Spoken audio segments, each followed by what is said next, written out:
అత్యంత కృపగలిగిన యేసు క్రీస్తు నామములో వాక్యాన్ని వింటున్న బిడ్డలందరినీ కూడా దేవుడు సమృద్ధిగా దీవించి ఆశీర్వదించునుగాక. ఆమేన్. బిడ్డలరా, అందరూ ఎలాగున్నారు? బాగున్నారు కదూ? ఉదయమే లేచి ప్రార్థన చేశారా? దైవ వాక్యాన్ని చదివి ధ్యానించారా? అన్నట్లు ఎలాగున్నాయి మీ ఆరోగ్యాలు? కుటుంబంలో అందరూ ఆరోగ్యంగా ఉన్నారా? ఎవరైనా బలహీనంగా ఉంటే భయపడక ప్రార్థించండి. దేవుడే తన స్వస్థతను ఆరోగ్యమును అనుగ్రహించేవాడై ఉన్నాడు. అన్నట్టు మన కుటుంబాల్లో ఏదైనా శుభకార్యము అనగా పుట్టినరోజు, వివాహపు రోజు ఏదైనా ఉంటే దయచేసి నాకు కూడా తెలియజేయండి. నేను కూడా మీతో కలిసి దేవుని స్తుతిస్తాను.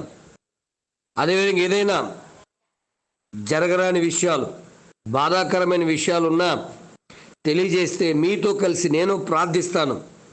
తప్పకుండా దేవుడు మన ప్రార్థన ఆలకించి అద్భుతాలు చేసే దేవుడై ఉన్నాడు. ఎందుకంటే యేసుక్రీస్తు ప్రభు బలహీనమైన మన కొరకు ఆయన మరణించినట్టుగా మనం చూస్తూ ఉన్నాం.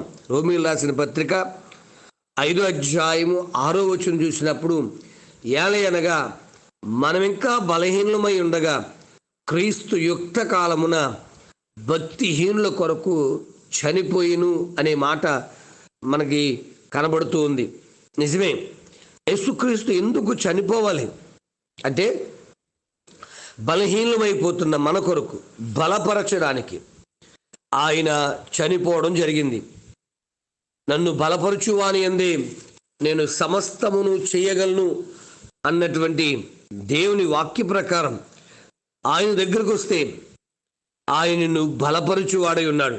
నిన్ను బలపరచడానికే, బలహీనుడైన నిన్ను ధైర్యపరిచి బలపరచడానికే ఆయన ఈ భూలోకొరకు వచ్చి నీ కొరకు చనిపోవడం జరిగింది.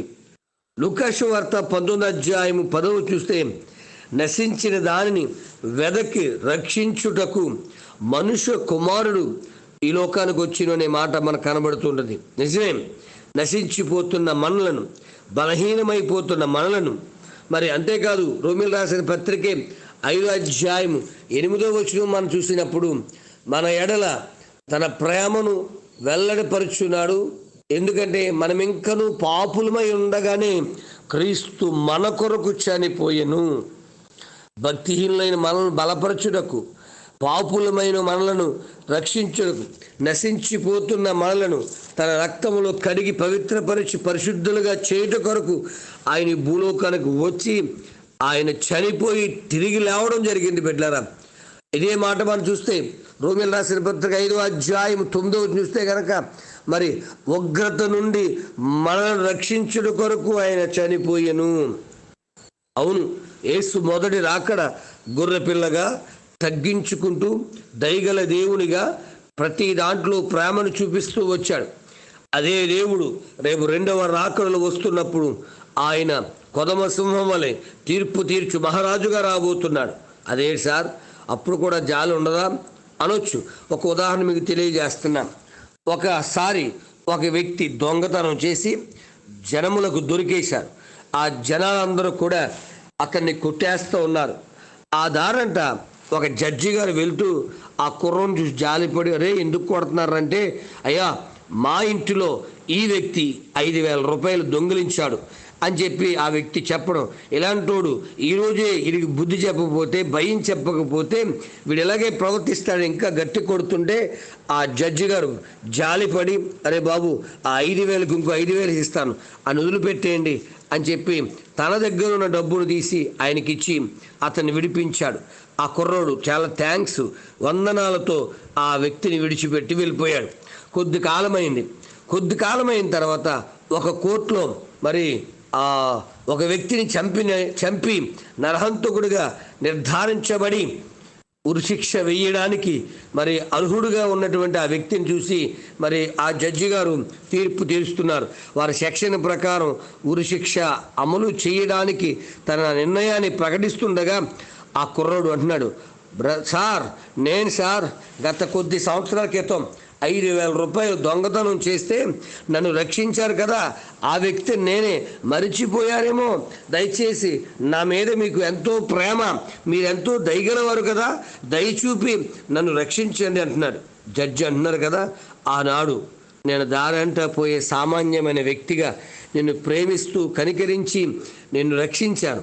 ఈరోజు న్యాయమును తీర్చే న్యాయాధిపతిని, న్యాయము తప్పి తిరగను. బిడ్డలారా, ఆలోచిస్తున్నారా? నువ్వు పాపిగా ఉండగానే పాపినే నిన్ను రక్షించుట కొరకు. రెండవదిగా చూస్తే మరి భక్తిహీనులమైన బలహీనులమైన మన కొరకు, నశించిపోతున్న మన కొరకు, ఉగ్రత నుండి తప్పించుట కొరకు ఆయన శరీరధారిగా నీ కొరకు వెతుకుతూ ఆయన లోకానికి వచ్చాడు. మనుషులందరూ దేవుని వెతుకుతూ ఆయా చోట్ల తిరుగుతుంటే దేవాతి దేవుడు నీవు నశించిపోవడం ఆయనకి ఇష్టం లేక, భక్తిహీనుడుగాను బలహీనుడుగాను నశించిపోయేవాడుగాను ఉగ్రతకు లోనైన వారుగా ఉండడానికి ఆయనకి ఇష్టము లేక, ఇంకా చూస్తే దయచేసి గలతీ పత్రిక 1:4 దుష్ట కాలము నుండి మనం రక్షించుట కొరకు ఉంటుంది.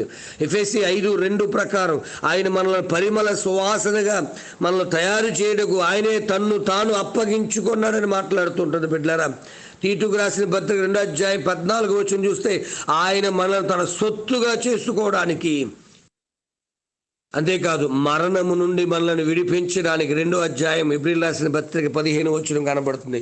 ఇన్ని రకాలుగా నిన్ను చేయడానికి యేసయ్య లోకానికి వచ్చి నీ కొరకు చనిపోయాడు. అంతే తప్ప ఎందుకో వచ్చాడు ఎందుకో వెళ్ళిపోయాడు అనుకోకు. లోకమంతా దేవుడెవరు, నిజ దేవుడెవరని వెతుకుతున్నప్పుడు, నిజదేవుని తెలుసుకోలేక తిరుగుతున్నప్పుడు ఆ నిజదేవుడే ఈ భూలోకానికి వచ్చి నిన్ను మరణము నుండి, శాపము నుండి, బలహీనత నుండి, ఉగ్రత నుండి, దుష్టకాలము నుండి, నశించిపోతున్న నీ స్థితి నుంచి రక్షించుటకు ఆయన ఈ లోకానికి వచ్చి నీ కొరకు చనిపోయి తిరిగి లేచాడు. అదే దేవుడు 2వ రాకడలో రాబోతున్నాడు. ఆయన నమ్మిన బిడ్డలను ఆయన తన రాజ్యమును ఇచ్చి, పరలోక రాజ్యములో చోటిచ్చి నిన్ను బల నమ్మకమని మంచి దాసుడని గౌరవించి గొప్ప చేయడానికి ఇష్టపడుతున్నాడు. ఇష్టపడి ప్రభువు దగ్గరికి వస్తావో, కష్టమని క్రీస్తుని వదిలేసి నరకయాతన పడుతూ ఉంటావో, నిర్ణయం నీకే. ప్రార్థన. పరమ తండ్రి, నీకు వందనాలయ్యా. అయ్యా, నువ్వు ఎందుకు వచ్చావు, మా ఎందుకు చనిపోయావంటే మాకు అర్థమైంది నాయనా.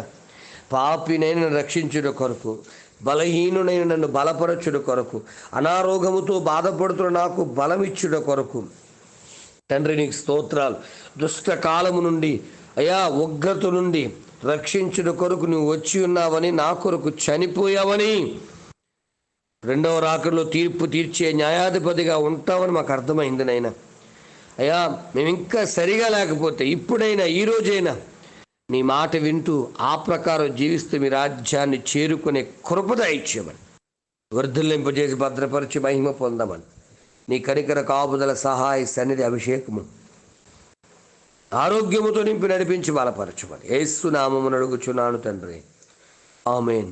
ప్రార్థన అవసరం కొరకు నా సెల్ నంబర్ 9866958571. ప్రభు కృప మీకు తోడుగా ఉండును గాక. ఆమేన్.